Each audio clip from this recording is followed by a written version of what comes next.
Ha? Alam mo, wala akong pakialam sa putang inang sinasabi mong Norman Mangusin laban kay Makagago. Wala akong pakialam dyan. Okay? Ito aminin ko po sa inyo. Ito aminin ko na po sa inyo, guys. Nung isang gabi, may kausap na ako na malapit kay Makagago. Malapit kay Makagago, ini-invite tayo ron. Ini-invite tayo. At ito na rin, aaminin ko na rin sa inyo. About Norman Mangusin, total tinatanong nyo na rin ako dyan. Kung anong komento ko. Simple lang ang masasabi ko about dyan sa awayan ni Makagago at ni Norman Mangusin or alias Francis Leo Marcos. Sa akin, nung pakikipag-usap doon, ang sabi ko, manggagaling ako ng Baguio City, babiyahe ako ng Laguna, tapos wala naman ako mahihita, humingi ako ng TF. Okay? Humingi ako ng TF. Pero, nung so kami nagkausap? Saturday? Yeah, I think Saturday night. Yung tinawagan ako, sige, deal ako. Basta't bayaran nyo ang oras ko doon pagpunta dyan. Mga ganon. But now, nung paggising ko nung Sunday morning, napagtanto ko na hindi na ako tumuloy. Hindi na ako tumuloy doon sa interview kay Makagago. And then, ito ang dahilan ko kung ba't ayoko na lang tumuloy. Total, mahaba na yung awayan nilang dalawa. Di ba? Mahaba na ang awayan nila, mahaba na yung issue nila, nakapagsalita na yung mga ibang vlogger, sila Erwin or Romy Diaz, nagsalita na rin si Mac Pablo, na kaibigan ko, lahat naman yung kaibigan ko. Now, humaba na lang humaba ang awayan. Ako naman, sinasabi ko, how many times sa vlog ko, hindi ako nagmumonetize. Hindi ko hinahabol ang viewer sa aking live. Mag-unfollow kayo, mag-unsubscribe kayo, wala akong pakialam. But this time, si FLM, ito po ikikwento ko na rin din sa inyo. Naging magkakilala kami, personal, ni Francis Leo Marcos. Personal. But, yung ikwento ko doon, kung ano man ang kwento ko, doon sa tao ni Makagago, ikikwento ko rin sa inyo. Una nga, nakilala ko si Francis Leo Marcos, I think 2017, yung isang retired na general na PNP, retired general, na kaibigan ko na pumanaw na si retired General Francisco Balagtas. Na kung saan, retirement ceremony na ginanap sa Kamkrame, sa Aguirre Hall, nandoon ako, nandoon siya, nilapitan ako ni Francis Leo Marcos. Ito po, totoo po ito sasabihin ko, walang dagdag, walang halo. Nilapitan ako ni Francis Leo Marcos doon, nagpakilala siya na siya si Francis Leo Marcos, and then follower ko daw siya. Nakipagkamay, nakipagkaibigan, normal, nakipagpalitan siya ng number sa akin. After nun, umiikot na si General Balagtas para magpasalamat, makipagkamay sa mga bisita niya na invited niya. Nung time na yon, biglang lumapit ulit si FLM. Ang sabi niya, pare, si Ninyo, kaibigan ko na to ngayon. Magkakilala pala kayo ni Ninyo. Sabing gano'n ni FLM. Now, kinausap ako ni General Balagtas nung pagkatapos na nandoon siya.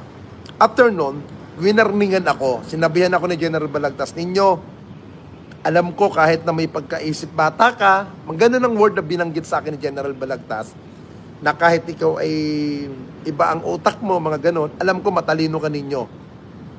Mag-ingat ka sa kaibigan natin. Yun ang pagkakasabing word sa akin ni General Balagtas. Nung sinabi niyang ganon na salita, hindi ko alam kung sinong pinatutungkuyan ni General Balagtas. Na, o Ninyo, mag-ingat ka sa kaibigan natin. Wala akong ideya kung anong ibig sabihin niya. Now, after nung event na yon, mga 3 days, doon na tumawag si Francis Leo Marcos. tumawag na sa akin si FLM or Norman Mangusin. Una, inaya niya ako na mag-lunch sa somewhere in Sofitel or Diamond. O, baka, hindi ko na matandaan yung hotel na pinuntan. Pero hindi ako sumipot. Ito aminin ko sa inyo guys ha. Nung inaaya niya ako doon, meron siyang gustong ipakiusap sa akin, na-erekta ko siya kay dating sekretary, Bongo, at ngayon ay Senator Bongo na. Now, doon ko napagtanto yung sinasabi ni General Balagtas na mag-ingat ka sa kaibigan natin ninyo. Doon, napag-isip-isip ko na may hinihingi ng pabor sa akin. Si FLM na ilapit ko siya sa mga ibang higher official. Doon, another topic na naman, one time, in-invite niya nga ako, naikwento ko rin naman ito sa mga dating vlog na against kay FLM na in-invite niya ako doon sa isang asyenda niya daw kuno, somewhere in Pagudpod, Ilocos Norte. Nung ini-invite niya ako doon, nagkataon, kaibigan ko yung mayor doon, na ang pangalan, Ferdinand Sale. Kaibigan ko, si ex-mayor Ferdinand Sale. I don't know kung mayor pa rin ba siya ngayon. Nung binerify ko kay Mayor Sale, Mayor, pupunta po ako sa area mo sa Pagudpod. In-invite ako ni FLM, sabi kong ganun, sa asyenda niya. After nun, tinawanan ako ni Mayor Sale. Sabi niya, ninyo, walang asyenda rito sa Ilocos Norte. Dito sa lugar ko, walang asyenda. At yung sinasabi mong Francis Leo Marcos, hindi taga rito yan. Pumupunta yan dito, namumonitor namin, may mga kasamang Chinese. Yun ang pagkakakwento sa akin ni ex-mayor Ferdinand Sale. Kaya nung sinabi niya sa akin yun, alam niyo ang ginagawa ko kay FLM noong mga panahon na yun, nilalaro ko lang din siya. Nilalaro. Sabi ko, FLM, Francis, okay na, naparating ko na kay Bongo. Naparating ko na kay Secretary yung mga gusto mong pabor. Ganun ang sinasabi ko sa kanya. Pero ang ginagawa ko, alam niyo, kilala niyo si FLM, di ba? Na mambubudol. Di ba? Yun ang pagkakakilala niyo, mambubudol si FLM, scammer. Ang style ko sa kanya, magbibideo call ako kay FLM. Francis, ito magaganyan ako. Nandito ko. Senator Boss, siya po si FLM, kaibigan po natin yan, boss. Ito po siya. Igaganyan ko yan. Papakita ko kay FLM, nakasama ko talaga si Bongo. Ngayon, ang pagkakakala ni Francis, lahat ng inilalapit niya sa akin, na inilalapit ko kuno sa mga opisyal nung panahon ni dating Pangulong Duterte, ang akala niya, talagang idinidiga ko. Hindi niya alam, puro ko lang siya pinaglolo ko. Sa madaling salita, pangit gamitin ng salita, na ini-scam ko din siya. Ini-scam ko din siya. Pero, lahat ng mga binibigay niyang pera sa akin na hiningi ko, na ibibigay niya. Sa madaling salita, wala pong naging pakinabang sa akin si FLM. Walang pakinabang. Yun ang totoo. May pagkakataon pa na kinausap niya ako, ninyo ganito. Sinadya ko niyan. Kung meron kayo mapapansin, may mga picture kami ni FLM na kumakain kami sa isang restaurant na nakasakubo kami noon sa Tanay Rizal po yun. Pinuntahan niya akong personal doon. Pinuntahan niya pa ako. Doon sa nangyari naman doon, kaibigan ko ito, si Kote. Kaibigan ko si Kote. Meron akong kaibigan na may farm ng mga manok na taga Antipolo City. Yung farm ng manok na may-ari nun ay matali ko rin kaibigan. Naging kadikit ko na kaya lang, I don't know kung Duterte pa rin ba siya. Ikikwento ko to sa inyo. Sinabihan ako ni FLM, ninyo maraming manok dito sa Tanay. Baka pwede tayong makadiskarte ng manok. Makakabili ako ng manok, ng mga magagandang klaseng manok, papanabong. Ito na, ikikwento ko rin sa inyo. Kahit kunin na lang to ni Makagago. Ito na lang ang kunin niya. Sinama ko si FLM doon sa isang farm ng manukan, na kaibigan ko, ang sinakyan namin ata nun, Mustang na kotse. Mustang. Nung unang sakay ko sa kotse niya, kinabahan ako. Bakit po? Meron siyang mahabang baril na dala-dala na BB Armalite. At meron siyang 45 na dalang baril. Maliban sa 45 at sa isang BB Armalite, siya at yung isang driver dati ni FLM ang nagmamaneho. Bali dalaw silang magkasama. Pangatlo na ako nun. Nung sinama ko na kay Koti sa Antipolo, sige, kwento-kwento nga ang pagkakaalam ko sa kanya, pinsan siya ni Pangulong Marcos, pinakilala ko siya kay Koti. Naniwala din si Koti na magpinsan nga at naniwala din si Koti na ganon. Ito na, kung di ako nagkakamali, kumuha siya ng 3 manok doon. 3 manok na panabong. Magagandang klaseng panabong na manok yung nakuha niya. Siyempre, bayaran na, magbabayad na rin siya. Kung hindi po ako nagkakamali, iniwan namin yung farm ni Kote, iniwan yung manok, kumuha siya ng pera sa M. Holier. M. Holier, kumuha siya ng pera doon. Parang meron siyang ni-receive na padala. Now, ang ginawa ko, iniwan ko na. Iniwan ko na siya. Sabi ko, kuya, uwi na ako. Kasi kinabahan ako sa kanya, may daladalang Armalite, may dalang 45. Baka mamaya walang papel ang tarantado, pati pag ma-checkpoint yun, madamay pa ako. Siyempre, sakay ako doon. Now, nung iniwan ko na sila, ang pagkakaalam ko, bumalik sila sa bahay ni Kote. Nung bumalik, kinuha at ang manok. I don't know kung nagbigay ba siya ng down payment. Wala akong alam doon. Pero, kinagabihan, tinawagan ako ni Kote na ang sabi niya sa akin, ninyo, si FLM kumuha ng manok sa akin. Kumuha ng manok. Sabi ko, ilan pong manok kinuha? 3. Hindi pa siya nagbabayad ninyo. Hindi pa nagbabayad. Si Francis Leo Marcos na kaibigan natin. Sabing gano'n sa akin ni Kote. Sabi ko, kuya, baka wala lang siyang dalang pera. Sabi ko, baka wala lang siyang dalang pera. Siyempre, alam naman natin, ang mayayaman, hindi nagdadala ng pera. Ano yan? Cheque yan. Sabi ko gano'n. Pero nung time po na yun, nung dinala ko siya kay Kote, kung di ako nagkakamali, nabigyan niya pa ako ng 30,000 peso.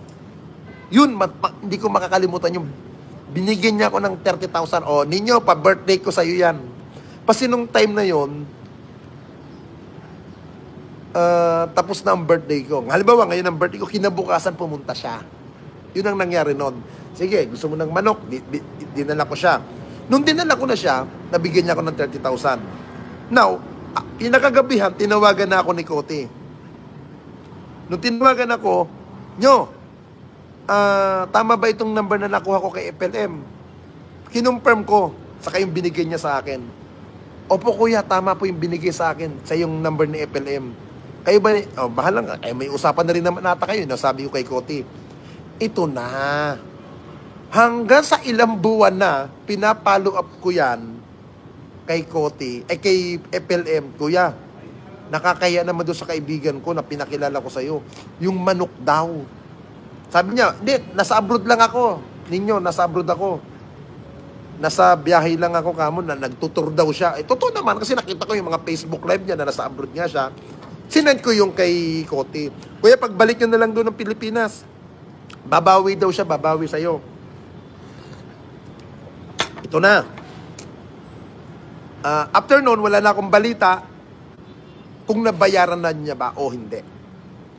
After noon, humirit na naman siya. Hindi ko na lang i-mention kung sino naman tong inilalapit niya sa akin na isang tao na makakuha ng isang posisyon sa gobyerno. Hindi ko na lang i-mention kung ano siya, anong estado sa buhay. Basta't meron siyang kaibigan na gusto niyang ipalapit kay Bongo Lahat ng gusto niyang inapit sa akin, akong gusto niyang gawin tulay kay True Bongo. Yun ang gusto niyang mangyari. Ngayon, doon ko na-realize, lalo yung sinasabi ni General Balagtas na ingat ka sa kaibigan natin. Parang yung sinabi niya sa akin ay binibigyan niya na ako ng babala kay FLM. Hindi niya naman in general binanggit yung pangalan ni FLM. Basta ang pagkakasabi lang ni General Balagtas, mag-ingat ka sa kaibigan natin. Ito na po, mga kaibigan. Bago mamatay si General Balagtas, 3 weeks ago po, sinabi ko na to kay General Balagtas. Nung sinabi ko kay General Balagtas, sabi ko, Sir, naalala mo po ba yung nakipagkilala sa akin na tao? Yung Francis Leo Marcos? O bakit ninyo? Kaibigan ko yan. Kaibigan natin yan. Sabi ko, Sir, ito, ang dami niyang nilalapit sa akin. Nailapit ko rin kay Bongo. Kay Secretary, or kay Sap Bongo.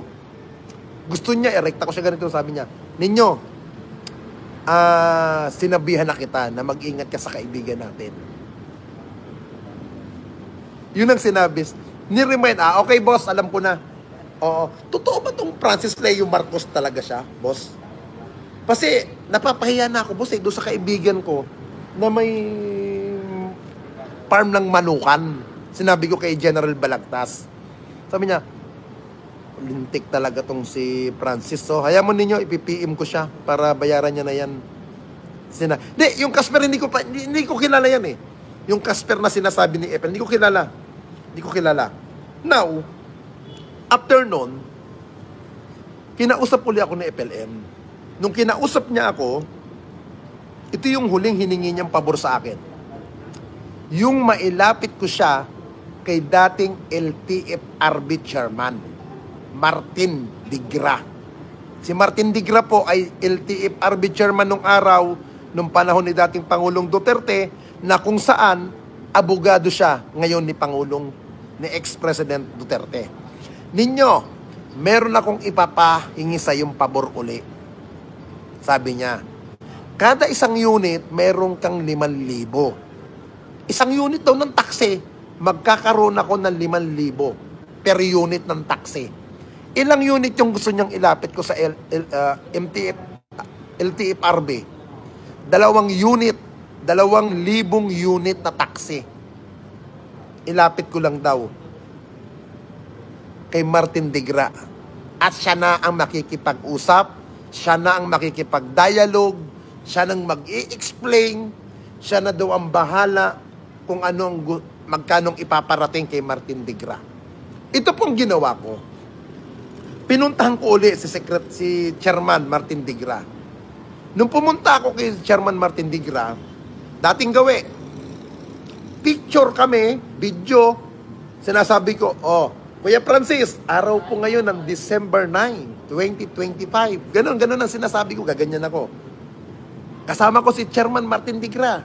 Tapos isisend ko yun kay Francis Leo Marcos. Pag sinend ko, syempre iniisip niya, talagang magkasama kami. Kasi sinabi ko yung actual na date ngayon, yung taon, tapos bibidyo call ko siya. Ibibidyo call ko, Kuya, kasama ko si Chairman Martin Digra. Yung papel mo, okay na, pinarating ko na. Gaganon lang ako. Ngayon, scammer, di ba? Kuya, kailangan ng pangmerienda ng mga tropa, ng mga staff niya dito. Kailangan, Kuya, pakainin natin. Huwag natin pakainin ng Jollibee mga to. Kukuha tayo ng buffet. Kunwari, catering. Magbibigay ng pera ang damo sa akin. Bisa bigyan niya ako 50 plus. O magkano yung buffet ninyo? Kukunin mo. Magkano yung catering ang kukunin mo dyan? Magkano yung catering? O sabi ko, Kuya, 60,000. Good for 100 person na to, 60,000. O sige, bigay. Papadala niya kaagad po yan. Papadala niya yan. Through Imholier. Through Imholier siya madalas magpadala or sa Cebuana eh. Ako naman, tonto, utangin to. Akala ko matalino, unggoy din pala to, naunggoy ko. Papadala niya sa akin. Hindi mo pangalan ko. Aminado ako. Ngayon, ito na. After nun, nawala ang communication namin. nawala ang komunikasyon namin ni FLM. Hanggang nagkaroon ng pandemic. Nung nagkaroon po ng pandemic, lumutang ang mayaman challenge niya. Lumutang, di po ba? Lumutang. Lumutang yung pangalan niya, lalo siyang umangat doon. Natuwa ako. Natuwa ako sa ginawa niyang yun. Pamimigay-migay ng mga bigas-bigas. Now, dahil kakilala ko naman siya, magkaibigan kami, tinawagan ko. Sabi ko, Kuya Francis, maganda yung ginagawa mong yan, yung pag-charity-charity, pagtulong-tulong. Tuloy mo yan. Malaking bagay yan. Napapilip niya rin ako doon. Pero kung tatanungin niyo ako, kung totoo ba nagbibigay siya ng bigas sa mga kababayan natin, sagot ko, hindi ko alam. Hindi ko po alam. Kasi personal, hindi ako pumunta sa kanya. Nung time ng pandemic, may kakayahan akong pumunta sa kanya mula Baguio City, kaya ko siyang babaan. Pero never kong ginawa. Meron siyang mga vlog na ilang beses niyang minention ang pangalan ko. O, nandito mamaya, si Nino Barsaga. Mga binabanggit niya yan. Pero hindi po ako lumutang. Diyan po sa Quezon City, yung sinasabi niyang building niya, yung sinasabi niyang bahay niya, sa Green Meadow, never kong nilutangan niya. Kahit itanong niyo na kay Yama. Alam po nila Yama yan, never akong lumutang. Ito na. Pumasok na naman ako sa eksena sa kanya. Kasi nga, nagkaroon siya ng problem ng pandemic. Gusto niya, ilapit ko doon siya kay Bongo, dahil napag-iinit-initan na daw siya. Sabi ko, Kuya, ganito. Tinuturuan ko pa siya. Sabi ko, Kuya, tigilan mo yung ganyong pananalita mo, yung kayabangan mo. Tigilan mo. Huwag mo nang patulan yung mga taong umaatake sa'yo. Ituloy mo yung ginagawa mong pagbibigay-bigay ng bigas. One time, may kausap akong taga-NBI. Hindi ko na lang ba i-mention kung anong sino yung taga-NBI na kausap ko. Ninyo, anong pagkakilala mo kay FLM? Tinanong akong ganun. Pinipiem ako, sabi ko, Sir, nakilala ko lang po yan through General Balagtas eh. Nung time na retirement niya, ganito, ganyan. Sabi ko, nahalata ko rin kuya, kaya ako kinaibigan yan, kasi nga, dahil sa connection ko rin, na gusto niya, maidikit ko siya sa connection ko. Yun naman totoo eh. Yun ang sinabi ko sa taga-NBI. Ngayon, doon ko na nalaman na tinatrabaho na pala siya ng NBI. Doon ko na nalaman. Ngayon, kaya nga nung nagkaroon ako ng ideya, putang inan to, hindi ako lulutang sa bahay nito at hindi ako lulutang doon sa building. Pero hindi ko sinasabi sa kanya yan. Never ko sinabi. Para hindi mawala yung pakinabang ko kay FLM, ang ginagawa ko, nilalaro-laro ko din yung tarantado. Nilalaro-laro ko din. Ngayon, ito na po. Merong pagkakataon, kung natatandaan ninyo, si Rumi Diaz, alias Rumi Diaz, na si Erwin, na taga Quezon, yung dating mayor nila doon, nakilala sa tawag na Don Ramon, nagkaroon ata sila ng hindi magandang understanding. Ngayon, hindi ata nagustuhan ni FLM yun. How many times niya akong tinatawagan na, Ninyo, bakbakin mo nga itong politiko na to. Yariin mo nga ito. I-vlog mo ito. Awayin mo, babuyin mo. Ngayon sabi ko, padala mo muna yung pera ko. Ginaganon ko. Ngayon, ang nagpapadala ng pera sa akin dyan, si Yamatan. Yun na totoo, si Yamatan. How many times akong pinapadalahan? Padala na ako 60,000, 70,000, mga something ganon. Kada vlog ko. Hindi ko lang po alam kung nagbabayad si Francis Leo Marcos sa ibang mga vlogger. Kagaya nila Mac Pablo, kagaya nila Jake Magnos, Jilan TV, sila Erwin or Romy Diaz. I don't know kung binabayaran din ba sila ni FLM para iangat. Wala akong ideya sa ganun. Kasi ako, bayad ako ni FLM noong mga panahon na yun. Talagang nakakatanggap ako ng pera sa kanya kahit nakakulong yung tao. True, Yamatan. Ngayon, ito na. Tinawagan ko si Don Ramon, si ex-mayor. Sabi ko, Boss, aatake ako sa'yo ng ganito-ganito konting sa vlog. Kasi binigyan ako ng pera ni FLM. Sakyan mo na lang sasabihin ko. Ginanon ko. Ngayon, sige ninyo, bahala ka na, diskartehan mo na yan. May basbas na rin kay Mayor yon, kay ex-Mayor Don Ramon. Ito na. Nung binagbakan ko, may natanggap pa akong bonus kay FLM. Kung daw nagakamali, 50 milyon. Dahil tontuwa siya. Pinagpipesta ng mga FLM, yung mga video ko, kung sino-sinong inaaway ko ng mga kalaban ng FLM, kung sino-sinong personalidad. Ang hindi ko lang niyayari doon NBI sa vlog. Never ako nakisawsaw. Sabi ko kay FLM, Kuya, kahit na sinong awayin natin, huwag NBI. Ginanon ko siya. Kahit na sino. Ito na po dumating na ang pagkakataon na ini-invite niya ako, pumunta doon mismo sa bahay niya. Dahil alam ko na may warrant siya, hindi ako lumulutang. Pinipilit. Kasi kumuha na ng pagkakataon na siya ay madakma ng NBI, ng Intel. Hindi ako talaga lumutang nila Atty. Vic. Kaya nga noong panahon na yon, halos lahat ng mga FLM defender binabakbak si dating cybercrime head ng NBI na si Vic Lorenzo. Binabakbak nila yan. Ako lang ang tanging defender ng FLM ang hindi bumakbak kay Vic Lorenzo. Hindi ako takot kay Vic Lorenzo. Hindi ako takot. Hindi ako takot sa kanya. Kasi wala naman wala akong atraso kay Vic Lorenzo. Wala rin mas atraso sa akin si Vic Lorenzo. At wala rin akong personal knowledge sa kanya. Kaya, at alam ko rin, yung ginagawa ni FLM ay puro gimmick at kung sinong nasa likod niya ay hindi ko na i-mention. Kung sino man ang taong nasa likod niya para sila ay lumutang sa social media. Dahil doon, sa personalidad na isang tao ay wala naman akong ebidensya, hindi ko na ikikwento. Ito na. Nagkaroon siya ng problem kung ano, tinatawagan niya ako ng hating gabi, oras ng gabi, o pag hindi ko nasasagot, ang tatawag sa akin si Yama. Ninyo, gusto kong kausapin ni boss, ilapit mo daw siya kay Digong. Ilapit mo siya. Ito na. Kung hindi nyo, kung naaalala ninyo, meron naging abogado sa FLM na lalaki, nakalimutan kong pangalan eh. Kausap ko yung tao ni Digong. Kausap ko yung tao mismo ni Duterte. Sabi ko, ma'am, nagpahingi ng tulong si FLM. Ganito, ganyan. Sabi mo itong, Atty. Espio ba? Parang ganun yung abogado niya, Atty. Espio. Sabi ko, ang kunin nyo raw abogado, si Atty. Espio. Yun ang sinabi ko kay FLM at kay Yamatan. At hindi ako nagkamali, yun din ang kinuha nila. Yun ang kinuha nila.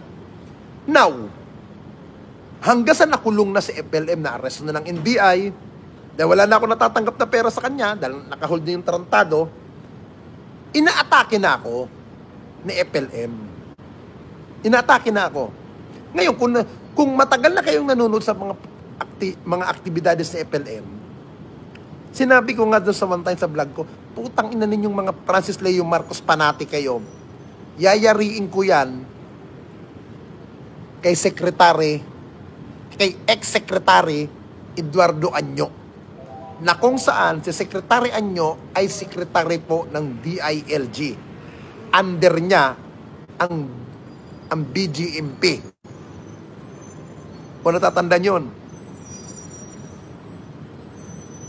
yun. Ngayon, dahil inaatake ako ni FLM, pati nila Jake Magnos, nila Limor Creation. Ay, nga pala, speaking of Limor Creation, magkausap kami last week. Nagka-video call kami. Totally yan si Limor Creation. Pinsan ko po yan. I think, mga third cousin. Oo. Now, ito na. Nung pinarating ko kay Secretary Anyo, at yung live ni FLM, habang naka-live, pinurward ko yung kay Secretary Anyo. Nung pinurward ko, Major Salda ng BGMP, tinawagan ako, Sir, ganito sir, kung may nakikita ka pa kay FLM na ganito, huwag ka nang rumekta kay Secretary. Sa akin muna erekta. Sa amin na. Ito na. Binigyan ako ng information ni Major Salda, ay Solda o Salda, ng BGMP. Ngayon ang alam ko, Ardina ata siya eh. Yun ang balita ko, Ardina. Now, na Bartolina yung tao. Na Bartolina. pinakita sa akin mismo, pinicturan, binidyohan na nakabartolina na. Ang kalakip nun, huwag ko na lang daw i-vlog. At yun ay tinapik din nila Yamatan. Galit na galit sa akin ang mga FLM fanatic nun, ang mga vlogger niya. Dahil nga sa akin na, Bartolina yan at natigil ang kanyang pagla-live sa social media.